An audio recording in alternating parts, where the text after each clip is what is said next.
Esquecer de destrancar a porta do meu quarto me salvou. Há quase um ano, eu, um homem de 24 anos, havia acabado de sair da faculdade e me mudado para um apartamento com minha melhor amiga de infância, 23 anos, e seu noivo, 25 anos. Isso foi depois de um longo período sem nos vermos pessoalmente. Minha relação com minha melhor amiga sempre foi forte, apesar de alguns momentos difíceis. Eu não conhecia muito bem o noivo dela, embora o tivesse encontrado algumas vezes. Ele parecia ser um pouco rude e barulhento, mas no geral parecia ser uma pessoa razoável. Eu deixava passar muitos de seus comportamentos irritantes porque ela estava apaixonada por ele e eu só queria passar tempo com minha amiga. Com o tempo, percebi que ela estava presa em um relacionamento abusivo com ele. Um exemplo clássico de narcisista maligno. As discussões deles, na verdade, ele gritando com ela enquanto ela chorava, aumentaram chegando ao ponto dele destruir o apartamento, quebrar o telefone e o laptop dela, esconder as chaves do carro dela, e até mesmo bloquear a porta e agarrá-la com tanta força que deixava hematomas em seus braços. Ele também lançava os piores insultos que podia inventar, tudo isso em altos berros por horas a fio. Ele é cerca de 30 centímetros mais alto e 45 quilos mais pesado do que eu. Então eu não podia fazer muito além de levá-la para longe dele sempre que as coisas ficavam muito ruins. Ele não gostava que eu fizesse isso. Quando as coisas escalaram para agressão física, eu me posicionei e exigi que ele se mudasse, ou eu chamaria a polícia. Ele não estava formalmente no contrato de aluguel, então eu tinha o direito de pedir que ele saísse.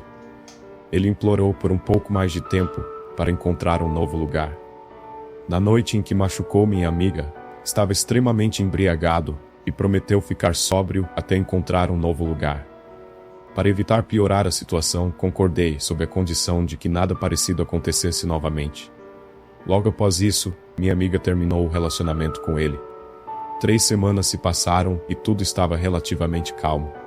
O ex-noivo encontrou um novo lugar, começou um novo trabalho e, embora continuasse barulhento e pouco considerado, não causou mais problemas.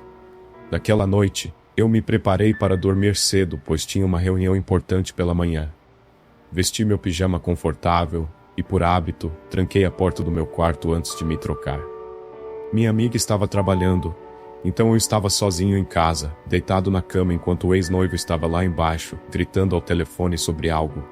Fui acordado por passos pesados subindo as escadas em direção ao meu quarto. Meus olhos se abriram repentinamente ao ver a maçaneta da porta do meu quarto sendo sacudida para frente e para trás.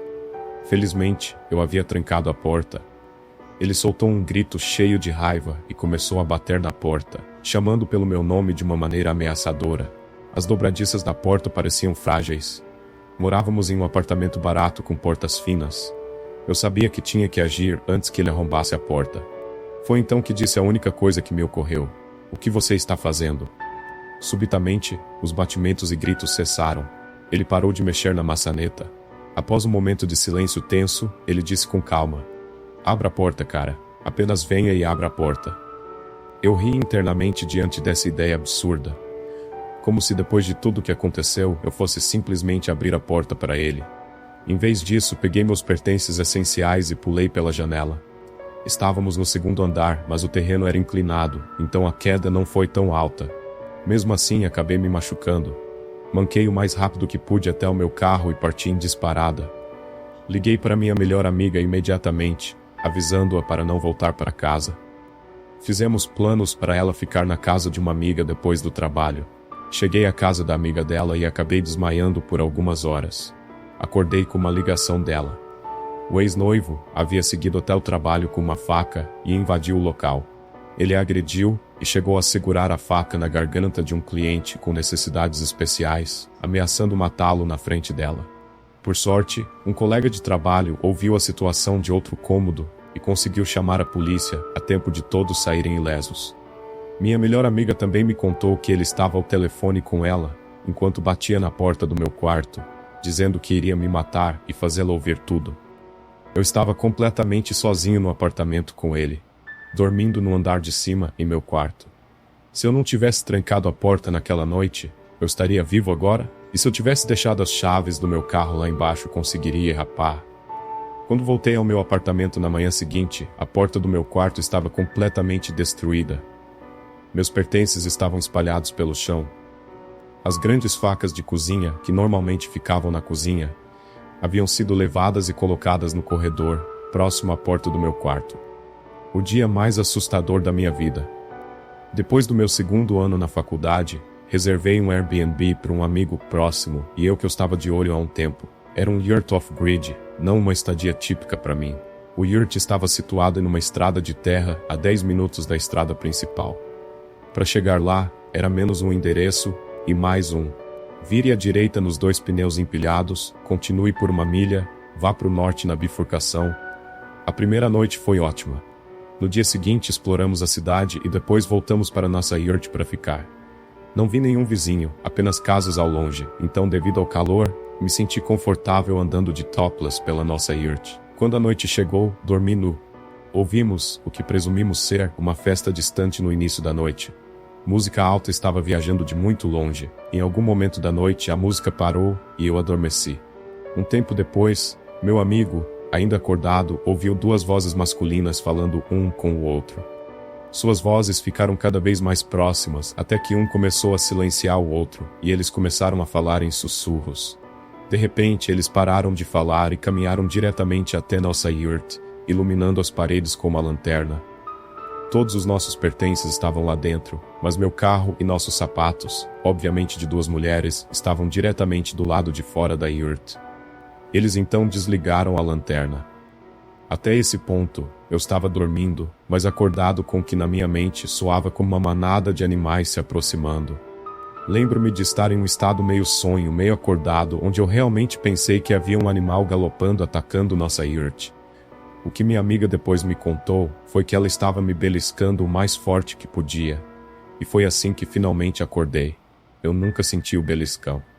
Lembro-me de ofegar quando abri meus olhos por algum motivo, enquanto estava deitado de costas na cama.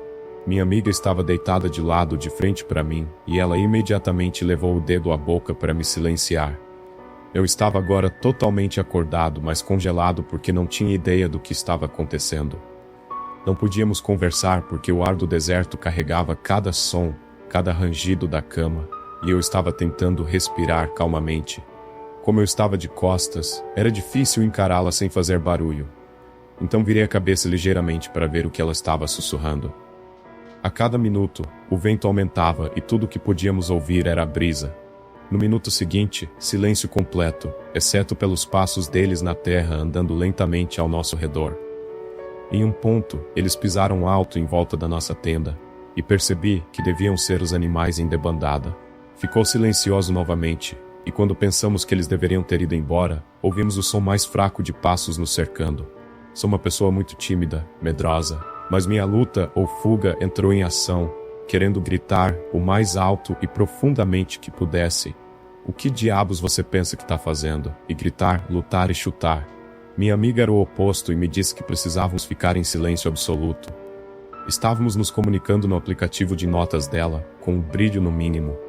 Quando pareceu uma eternidade, ela mandou uma mensagem para o 911. O despachante era absolutamente inútil e não enviaria ninguém porque não tínhamos um endereço. Continuamos mandando mensagens de texto dizendo que estávamos em uma estrada de terra e tudo o que tínhamos eram as direções que enviamos a eles. E imploramos para que enviassem alguém. Não queríamos que os homens soubessem que estávamos em um telefone, porque o brilho da tela ainda era forte contra a escuridão completa.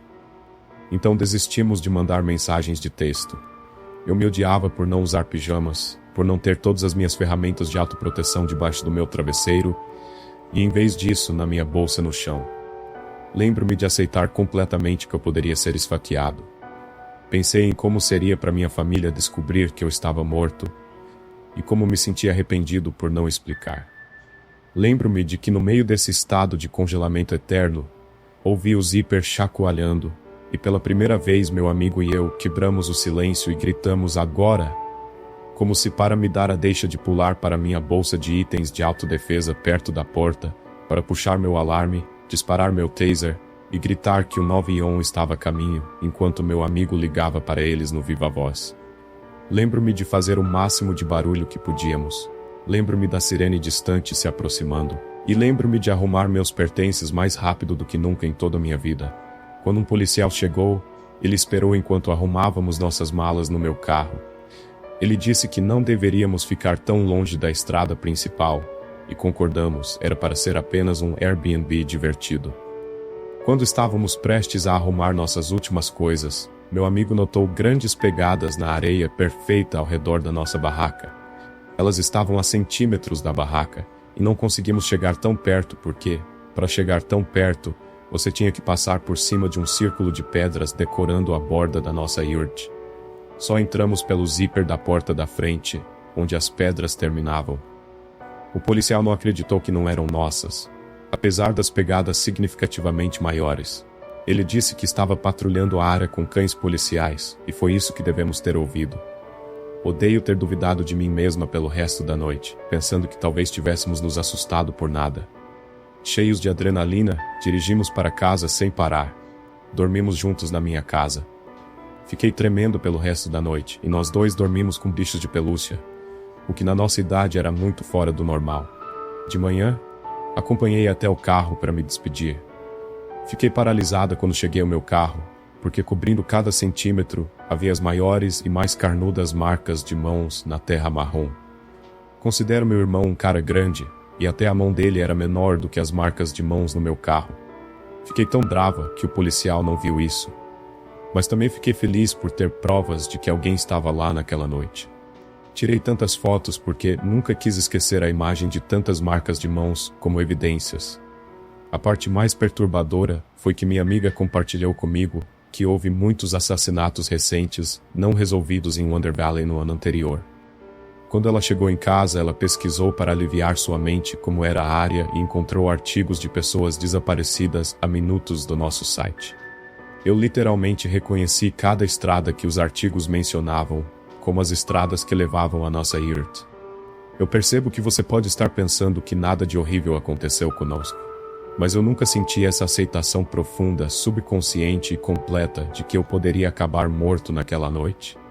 Foi um pressentimento completo e não sei como descrevê-lo de outra forma.